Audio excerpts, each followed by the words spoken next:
I now hand over to my excellent, hardworking co-chairman, Sheila McIntosh-Stewart. Sheila and I and Jackson have really kept this Conservative Friends of Chinese going over the last 10 years.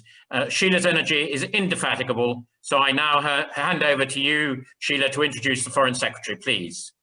Thank you very much, Sir Geoffrey. 新年快乐，恭喜發財 to everyone. Hello and good evening, Sir Geoffrey, Minister Yang, Foreign Secretary, my lords, ladies and gentlemen.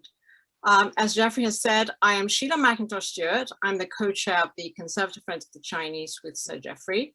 Welcome to our first ever virtual Chinese Lunar New Year event on the 8th day of the Lunar New Year. And on behalf of everyone at the Conservative Friends of the Chinese, we wish you a very warm Chinese New Year of the Metal Ox. Thank you so much for joining us today. We're delighted to see so many of you here today. Over 300 of you have registered to attend today, including parliamentarians, peers, business and industry leaders, community leaders, representatives from the Chinese Embassy, and also the Hong Kong Economic and Trade Office. Ladies and gentlemen, it is my great pleasure and privilege this evening to introduce our guest speaker, our Foreign Secretary, the Right Honourable Dominic Raab, MP for Esher and Walton, for taking time out of his busy work schedule and family time to come and talk to us today, especially during parliamentary recess. The Foreign Secretary has always been a wonderfully supportive friend to CFOC and a very regular guest at our events too. He really needs no introduction, but by way of a potted snapshot, before his political life, our Foreign Secretary was a city lawyer with Linklaters in London before joining the Foreign Office, helping to bring war criminals to justice in The Hague. He became MP for Esher and Walton in 2010, rising quickly through the ranks to join the government in 2015 and becoming Brexit Secretary in July 2018. He became Foreign Secretary in July 2019. Highly multi-talented, he is also a prolific author of 4 books and has won several awards, including the Spectator magazine's Newcomer of the Year Parliamentary Award too. Given his extremely fine and svelte figure, you won't be surprised to learn that he is also a black belt 3rd Dan in karate and a keen boxer too. He was born in the year of the tiger, which explains why he is tough, charismatic, fiercely intelligent with his first-class brain and a natural leader.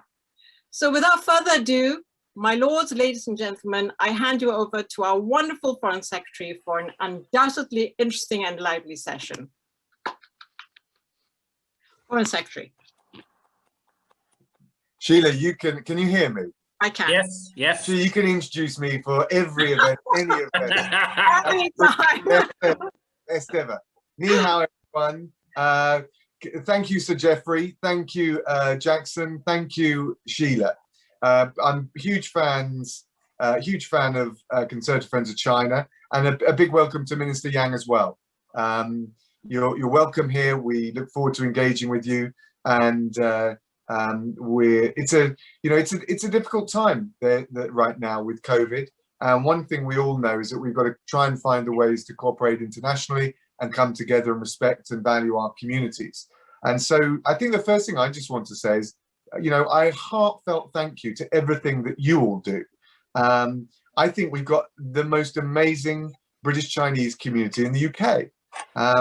I think it's something like, I was checking the census to get my figures right, something like 400,000 ethnic Chinese in the UK, maybe more, especially in London, Manchester. Great businesses like Wing Yip, the food supplier. We know, and I remember sitting on the Education Select Committee when I was a backbencher, amazing educational attainment amongst the population at large, but the highest level of attainment amongst the British Black, Asian minority communities in the UK. And I again, something between a fifth and a quarter of all Chinese students in the UK get 3 A levels at A level, which is extraordinary. you have a wonderful contribution culturally to this country. I always think of the poem, which is, I think it's 100 years old now, by Xu Zima on leaving Cambridge. I can tell you that we all know the culinary contribution the British Chinese make.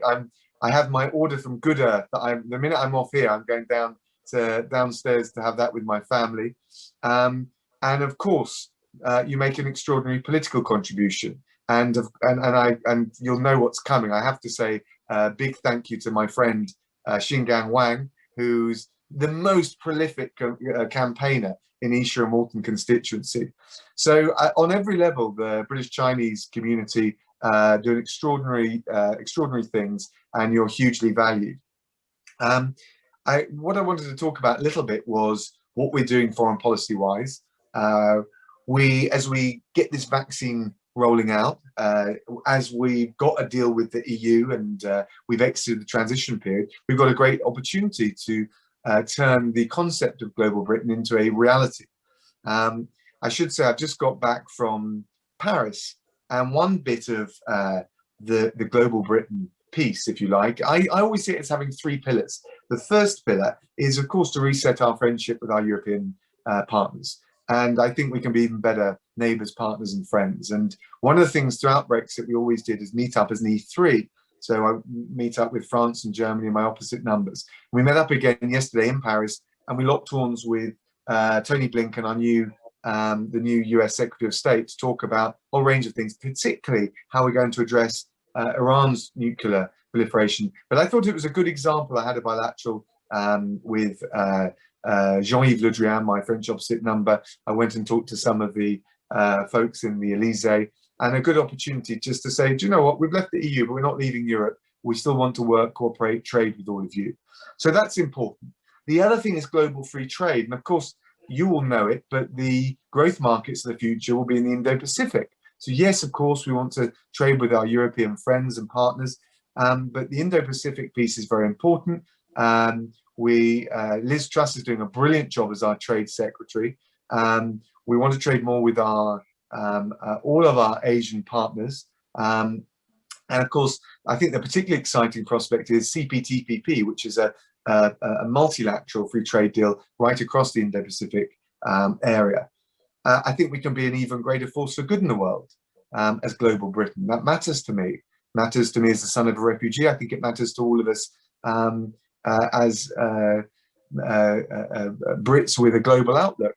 And obviously, particularly, I think from the perspective of British Chinese here, I think the offer that we made to British national overseas citizens was something that was groundbreaking. And we didn't see this as anything tactical, political. It was just, we have a heart and soul commitment we made to B&Os when with the handover of Hong Kong. And I think being true to the commitment that we made to them and opening our doors and saying, you're welcome here, there's a pathway to citizenship, probably the biggest immigration offer the United Kingdom has made since the Asian Ugandans left Uganda in the time of Idi Amin. And I think it's been, and we know they'll make a huge contribution. I want to say something about our relationship with China, of course, not least because the minister's here. Look, it's not straightforward, but the one thing I always said to my Chinese opposite number is that in good relationships, you always have candid exchanges, but you keep talking. And we want to trade with our Chinese friends. We know that they're doing great things with investment in renewable technology. So, of course, in the context of COP26 and our climate change ambition, we ought to look for the positives to constructively engage. And there are things that are more difficult for us. And in particular, I mentioned Hong Kong, but we'll always talk up for human rights, whether it's in Xinjiang or wherever else, because that's what we do as the United Kingdom. And I was talking about Myanmar, I've been talking about Belarus, and we talk about all countries around the world. So I think the right thing to do is to look for the positives, to engage as constructively and as positively as we can. And I've mentioned some of those areas where I'm confident we can do that. But we're also going to talk about the things and stand up for things where it's more difficult. And I hope always, and I will always live up to my commitment to our Chinese partners and my Chinese opposite number, always to continue talking. So I think a sensible, a smart, a calibrated approach, and above all, just never forgetting the prized and treasured contribution that Chinese communities in the United Kingdom make, and for which I value, I prize, and I will always be grateful. So I'm happy to take questions. Sheila, back to you, or Jackson. I don't know who's comparing tonight. So I'm comparing the Foreign Secretary. Forgive me. I'm comparing the questions anyway. Can I just extend my very warm welcome to you, Foreign Secretary? We know how busy your program is, and we are really grateful for your time here. Now, we've got, as has been said, over 300 people registered on this call. So we've had a lot of questions, and we will try and get as many in as we can to you. And the first question is going to be asked by Jackson Ing. Hello, Dominic. Thank you for your time. Hi. So hate crime against Chinese and other Oriental people in the UK are now at a record high. One only needs to take a look at various social media platforms to see the overt racism and dog whistle conspiracy theories about the British Chinese communities and COVID-19. Now, this is very troubling because so many of us are serving our country in many frontline services such as education and the NHS. Furthermore, the British Chinese communities are themselves very diverse, ranging from mainland China to Singapore Chinese, Malaysian Chinese, much like the membership of the Conservative Friends of the Chinese. Now, what would your message be to those peddling such hatred?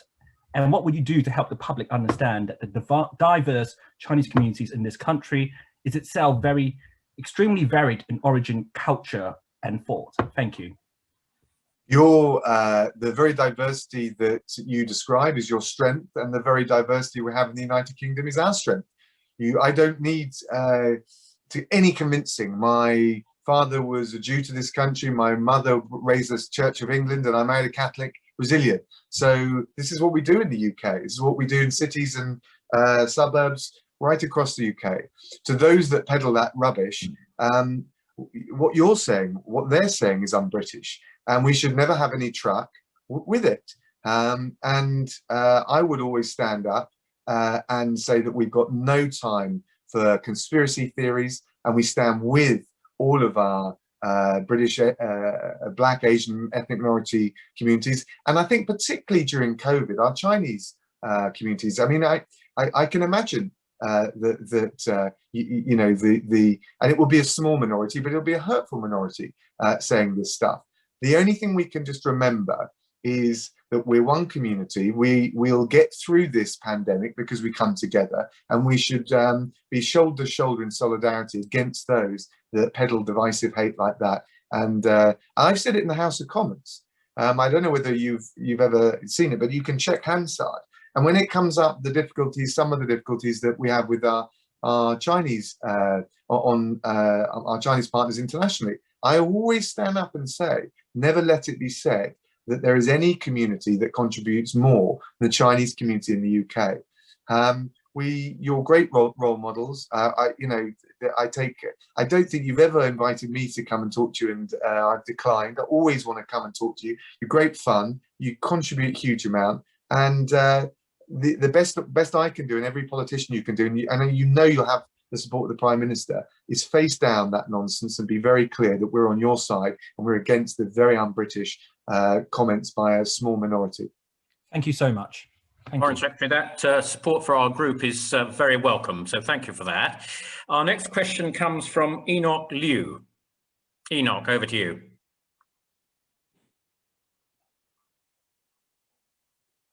Enoch? Are you talking to me? Yes, Enoch. Sorry, no. I may have pronounced your surname wrong. That's not.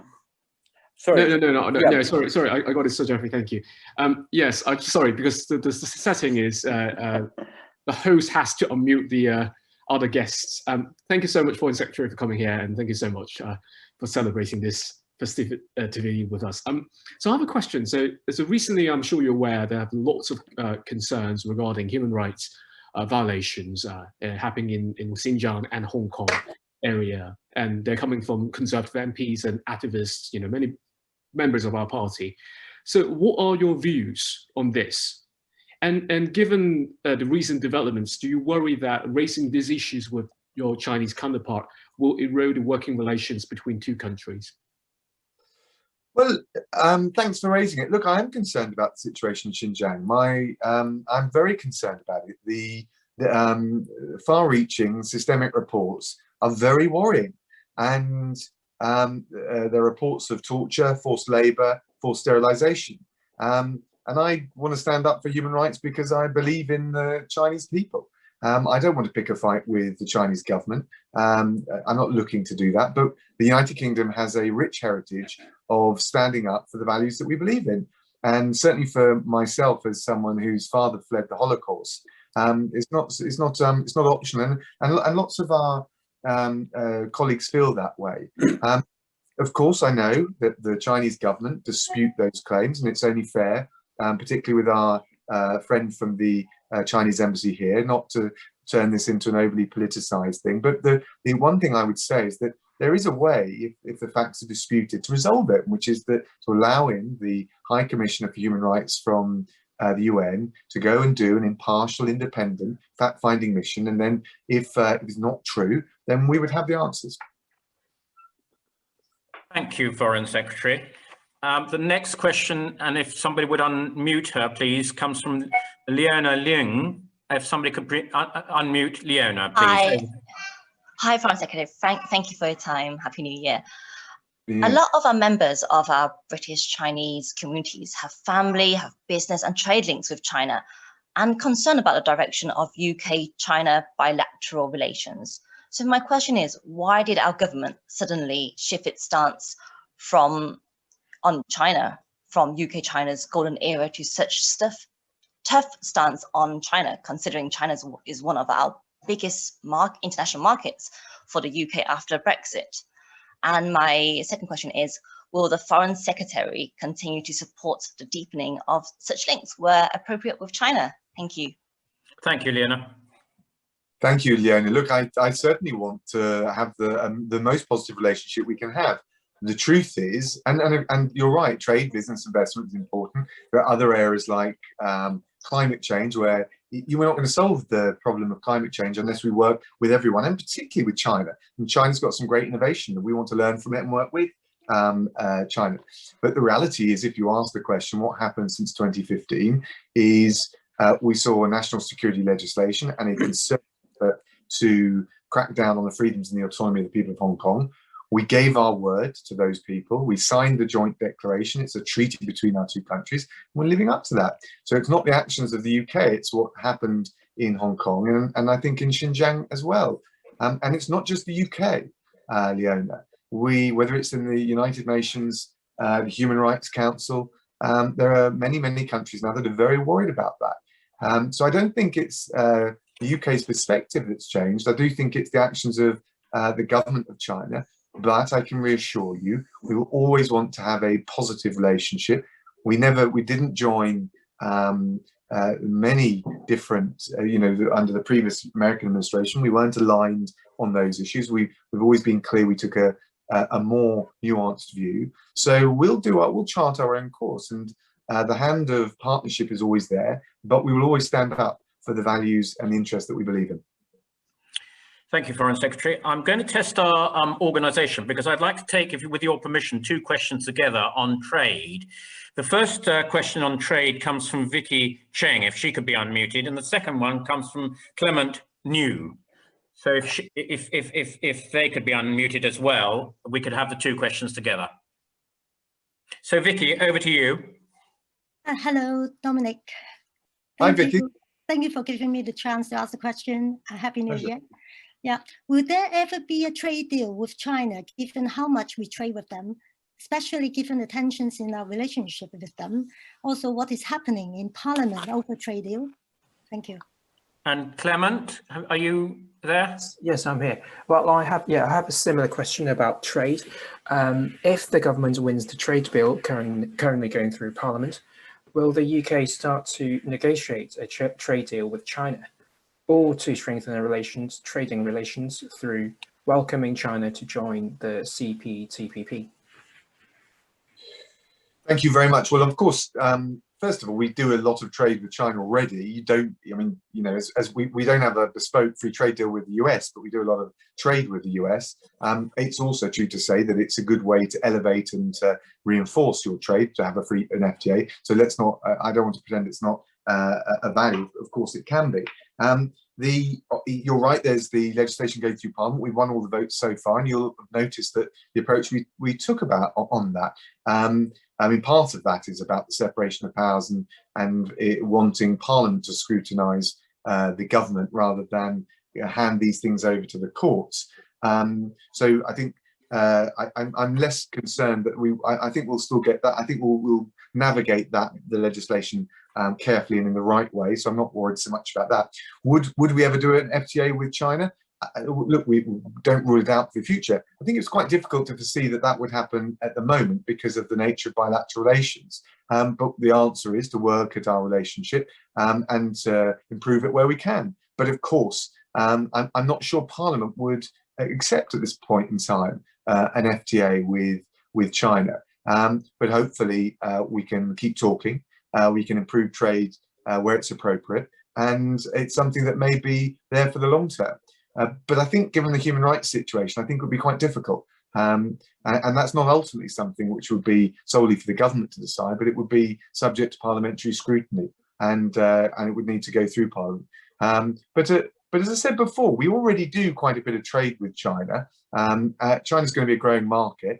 As I've said, part of the strategic focus of the UK is going to be the Indo-Pacific tilt.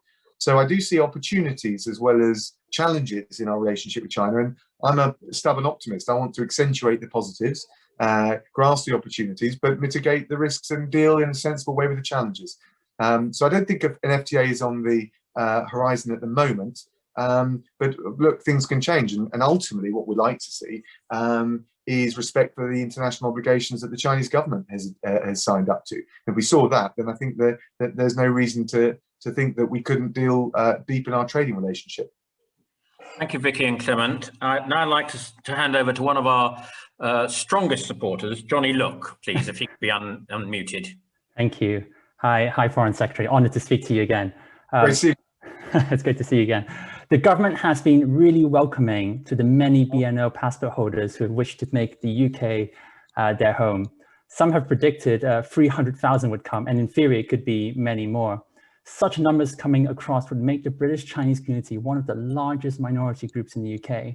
And I note with pride that the British Chinese were the most likely ethnic group to vote for the Tories in 2019, something we must continue to build on. Are there any plans by the government and local authorities to support their integration into our society, which would be so important? Thank you. Johnny, great to hear from you. Look, I think we should, with great pride, welcome the BNOs when they come. And not just because they're likely to be good Conservative voters, although you know that's a cherry on the cake. But the truth is, we've done it from a point of view of principle. I think, and you're right about the support. We need to not just let them in, if you like, but we need to embrace them. I think the thing I would just note is interesting, and this is a Conservative Party, right? We have a history of people thinking that we're tough on immigration, and we do want controlled immigration into this country. But you have an interesting situation around the cabinet table with a Home Secretary who is the daughter of immigrants, again Indian immigrants who came over from Uganda. You have myself, the son of a refugee from Czechoslovakia. You've got Rishi, the Chancellor from India, and of an Indian heritage, and others. Alex Sharma, you could give other examples. I think it's and we've got you know, in Parliament we've got you know, including Alan Mack, of course, who's a great champion of China, and I think we're in a position where we look at these things in just a different way, and I think it's in a really positive way for the inclusivity of our country and the diversity of our country and the international outlook we have. So look, we you know, we haven't morphed overnight. We're still a centre-right government, we're just introducing our points-based immigration system. But I think it is interesting that you have a different Conservative Party with a flavour of modern Britain represented around the cabinet table, who certainly just reflexively, not something we think about, reflexively felt that this B&O thing was something that we had to do, should do, and ought to take pride in doing. So, Foreign Secretary, this group, of course, looks forward very much to welcoming all those B&O passport holders into this country. Do you have any comment for them in Hong Kong at the moment about the relationship with mainland China and the joint declaration, and how we should, Britain and China, cooperate over the whole future of Hong Kong so that we can make it a more attractive place for people to continue to do business there? Well, so Geoffrey, I share your sentiments, and I would be certainly open to that kind of conversation. I think in fairness, and I want to be careful not to, in any sense, misrepresent what the Chinese government would say, but I think they will view it as a domestic matter. So we say, well, we had the joint declaration. It's a live treaty. It was agreed by us. These are freely assumed obligations, and you can expect us to hold you to the obligations freely assumed. And I think if on all sides we respect the deal that we did, and that becomes a matter of trust, that becomes an issue of trust. But if we all sides stick to that, I think there is a course that we could chart back. And I'm always optimistic about these things, that there's a chance. But I'll be honest with you, Geoffrey, I don't feel from the conversations I've had that looks particularly likely. But we'll continue to work at it, and we'll always be I will always be open to dialogue. I've offered to go to Beijing. I've offered to speak to my colleague, State Councillor Wang Yi, the Foreign Minister. So, you know, for me, it's not more difficult to talk when we have a challenge. That's the time that a Foreign Secretary must engage in dialogue. So we will always have the door of diplomacy open.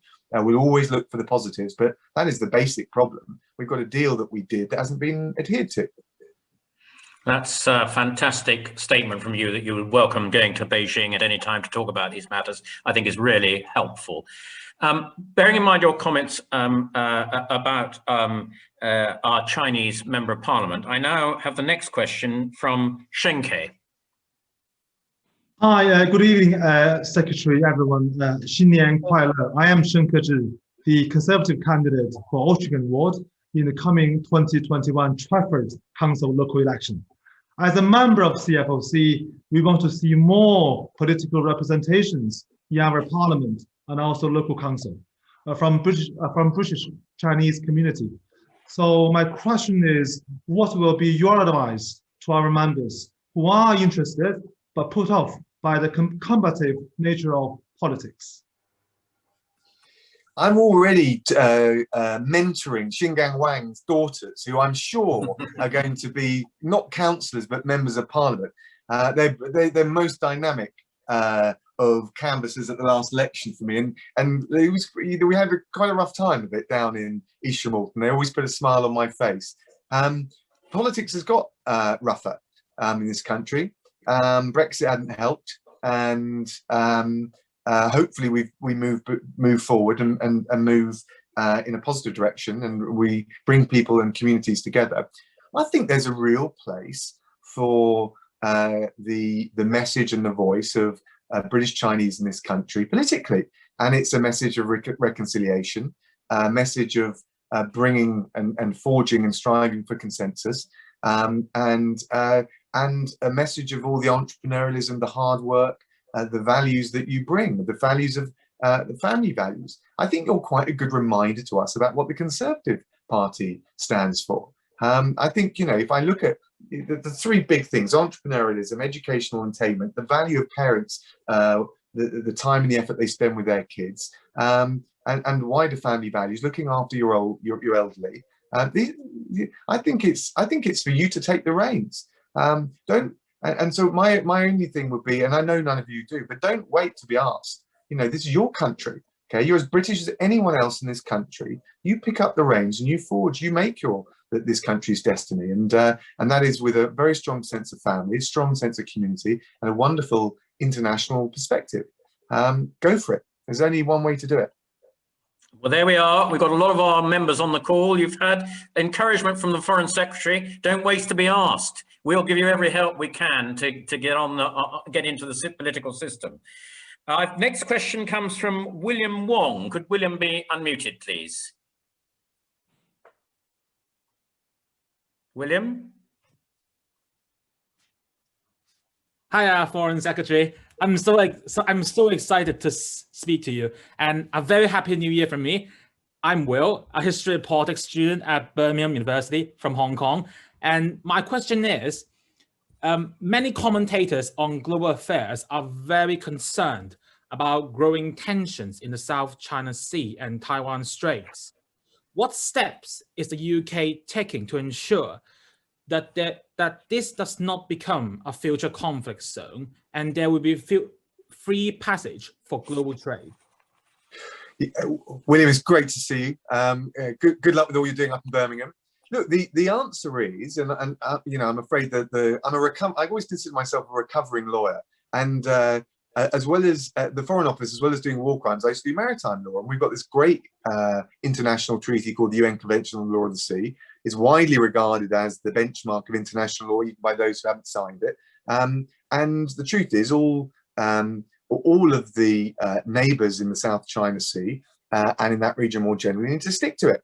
And we host the International Maritime Organization here in the UK. We're a maritime power. We need to stand up for that rule and the international rule of law in the maritime sphere. And it's got very clear principles that apply. And so I was out in ASEAN in Hanoi. We did the first UK ASEAN foreign ministers meeting, which again gives you a sense that we're really serious about this Indo-Pacific tilt. And I think if you're Asian British, then that's really exciting. But we were all talking about this, and I said, look, we'll give you technical training, we'll give you legal assistance, but we'll also give you political support for saying that the obligations under the UN Convention on the Law of the Sea need to be adhered to by everyone. And that's what the essence of international community is about. You get these international agreements, you sign up to them, and you stick to them. And if you have disputes, and these things happen from time to time, you decide them through friendly means, and there's an arbitration mechanism under UNCLOS. So use that. So we're working quite a lot, and we particularly think, Philippines, Vietnam, and some of the other countries as well. And I think this is, let's face it, the elephant in the room here is China. But I think this is good news for China to have a clear set of rules that benchmark rights and obligations. So I don't see this as one-way traffic. I see this as something which is in everyone's interest. Thank you, William, very much. The next question is from Ted Hugh. Ted, could your microphone be unlocked, please? Thank you. Happy Chinese New Year to everyone. I wish to ask, when do you expect the direct flight between China and the UK to be resumed? Sorry, when do I expect what to be resumed? Direct flight between China and the UK. Well, that's not a political issue, really. It's just, I think, on both sides, we've got this COVID thing, and when we can safely do it, we'd like to do it. I should say this as well. During the whole period of COVID, when we had the outbreak, I picked up the phone to Foreign Minister Wang Yi, and I have to say, we collaborated really well on that. I know there's a load of politics around the outset, and people want answers to questions. But my experience of dealing with the Chinese government when we had to repatriate British nationals, including from Wuhan itself, at the outset, was very positive, because it was very difficult. China was in lockdown. All the problems and challenges that we all know, we've all come to share. But I have to say, again, on the business of accentuating the positive, I had a very good dialogue, and we were very grateful for that. And likewise, when there were Chinese here that wanted to get back, we worked very carefully to make sure that families could get back to their loved ones. Thank you, Foreign Secretary. The next question comes from Edward He. If Edward could be unmuted, please. Edward?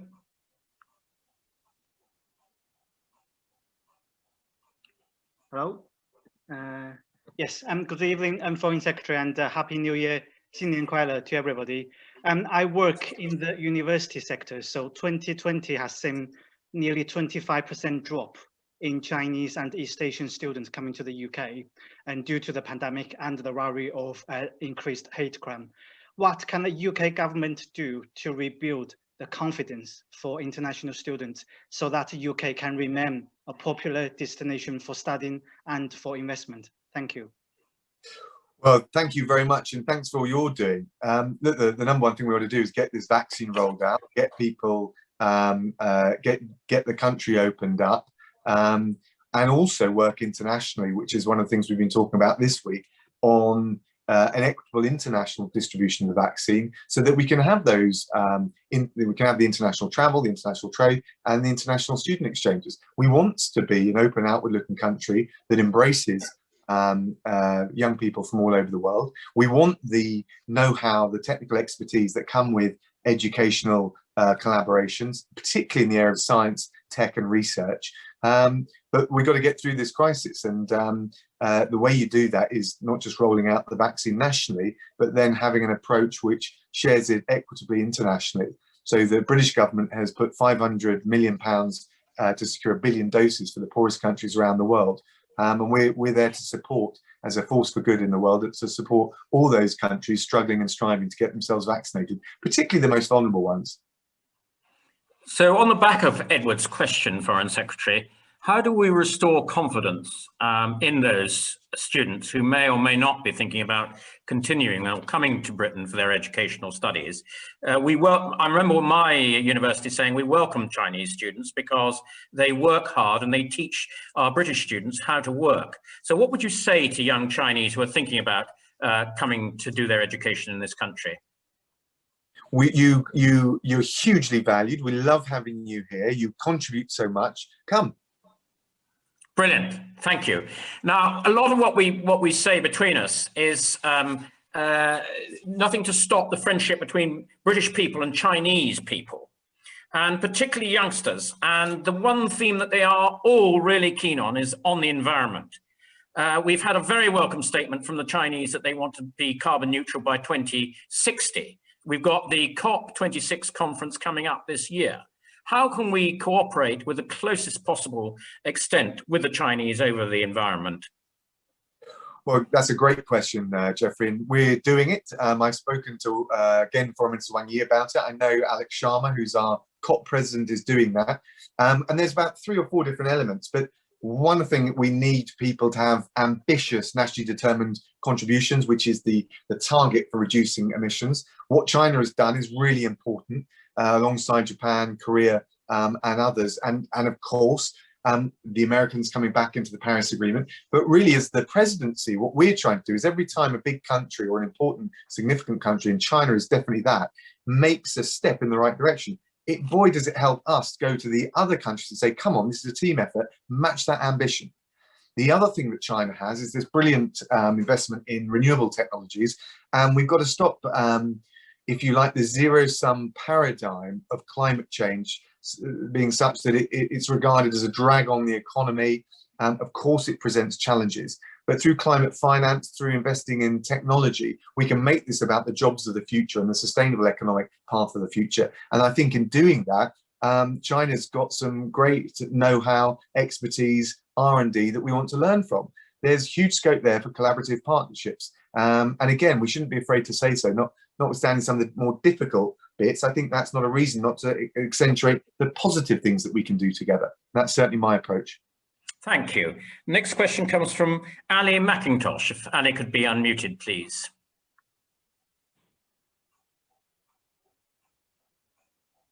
Ali. Hi, Foreign Secretary. I'm Ali. I'm Sheila's daughter. She's beaming. Your Chinese zodiac is the tiger. Tigers are known for being charming, confident, intelligent, and brave. What would you say are your most tiger-like traits? Ooh, gosh.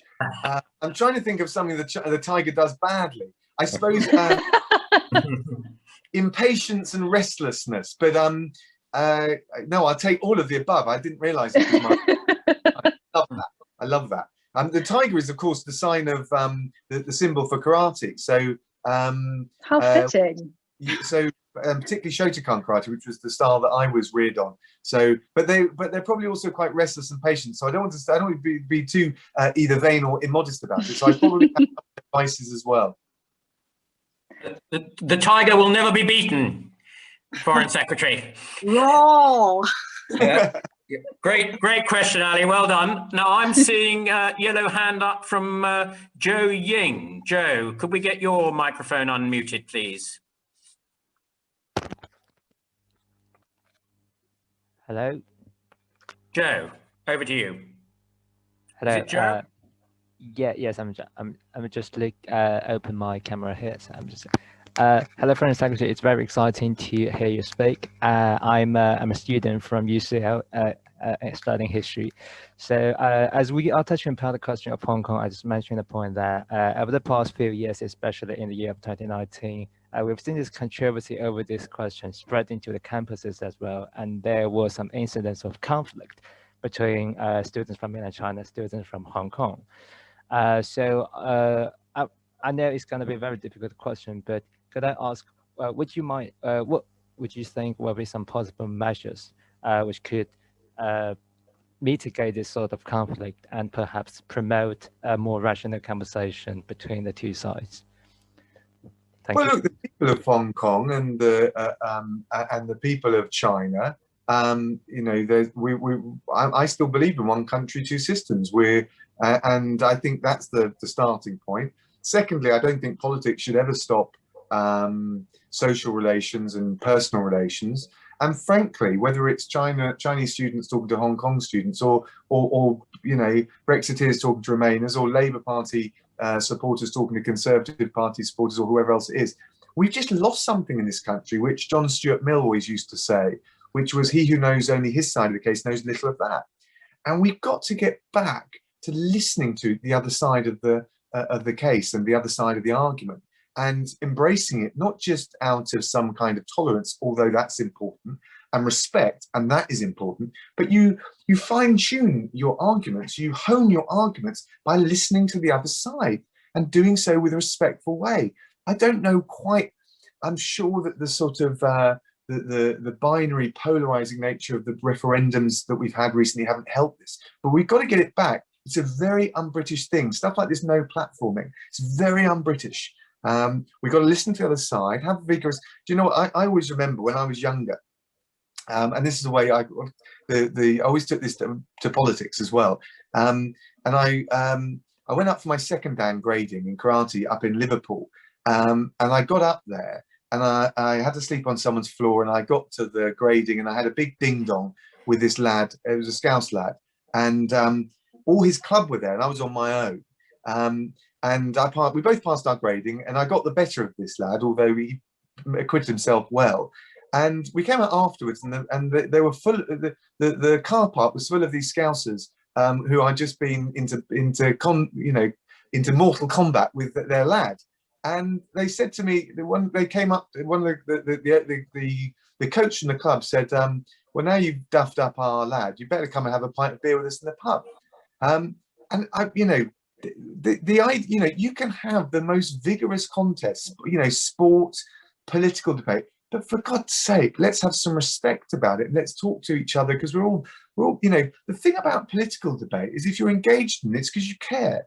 Probably you've got more in common with anyone else who's articulating a view, whether on whichever side it is, than you realise, or that we realise, because you care passionately about it. And I think there's a huge solidarity in that. I've got great friends in the Labour Party, and when they've gone through difficult patches with Jeremy Corbyn, particularly some of the Jewish members of the Labour Party, I mean, I remember talking to them, and over Brexit, and actually being able to break bread, if you like, with people who don't hold the same views as you politically, I think is a great mark of character. And I think it's a great mark of character of our country that we're still able to do that. So let's try a bit harder. So, Foreign Secretary, time always goes in a flash when you're having a really constructive time. We do welcome your huge breadth of answers to our questions, and I hand over to Xinjiang to give you a vote of thanks. But thank you from me very much for sparing time to be with us. Yep, good evening. Yeah, I'm Xing Wang, a board member of CFOC, and I have the wonderful task to do the vote of thanks. I am extremely fortunate to have the Foreign Secretary as my local MP, as he is one of the most charming and hardworking MPs I know. Despite his very busy diary, he always goes out of his way to help where he can, which is amazing. When I stood for a local election 2 years ago, he came out many times canvassing to support me. I still remember the day that halfway through the canvassing, it started raining. We were all soaking wet, but he continued door knocking in the rain to make sure that he got as many people as possible to endorse me locally. So as a side, Foreign Secretary, I want to let you know one more time that at the branch AGM last night, I was confirmed as a candidate for the borough election this coming May. So I'm very much looking forward to campaigning with you locally again. So Foreign Secretary, as always, it was a terrific session, and thank you so much for brilliantly answering so many varied and challenging questions that British Chinese communities are really concerned about. Of course, we have our differences, but what makes us even stronger are our shared common interests and conservative values. There's so much more we can all do, and we can work together, including tackling the climate change, fighting the awful pandemic, and the xenophobia. We are looking forward to welcoming our new friends from Hong Kong and inviting them to join us and become a part of our CFOC family. Because if numbers are arriving as high as we anticipate, I think we'll become the largest BME communities in the UK too, which is a win-win for us all to contribute to global Britain. So on behalf of CFOC board and team, Foreign Secretary, I would like to say a massive thank you to you for taking your time to come and talk to us. It has been a real privilege to have you as our guest today. We thoroughly enjoyed this time and with you, and extremely grateful to you too.